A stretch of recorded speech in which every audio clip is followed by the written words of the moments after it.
Friends, welcome to my channel షబూస్ world. ఈరోజు video వచ్చేసి మా పాపకి 3 days నుంచి ఫీవర్ అండి. అయితే ఫస్టే చూపించారు, ఇంజెక్షన్ చేశారు, కొంచెం వైరల్ ఫీవర్ ఏమోనని తగ్గలేదు. అయినా 3 days తర్వాత తగ్గకపోతే బ్లడ్ టెస్ట్ చేయించుకుందాం అని తీసుకొచ్చాను. చూసారా ఎలా ఏడుస్తుందో. ఖచ్చితంగా పిల్లలకి 3 daysలో ఫీవర్ తగ్గకపోతే బ్లడ్ టెస్ట్ చేయించండి.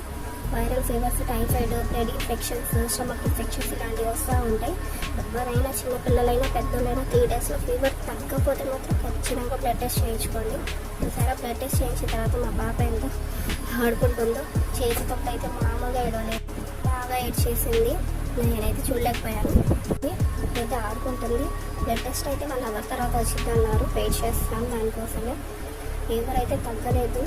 3 days నుంచి 101, 102 వస్తూ ఉంటుంది. బ్లడ్ టెస్ట్ అయితే చేయించండి. 3 daysలో ఫీవర్ తగ్గకపోతే పెద్దలైనా చిన్నలైనా జాగ్రత్తగా చేయించుకోండి. క్లైమేట్ అయితే బాగోలేదు. ఫీవర్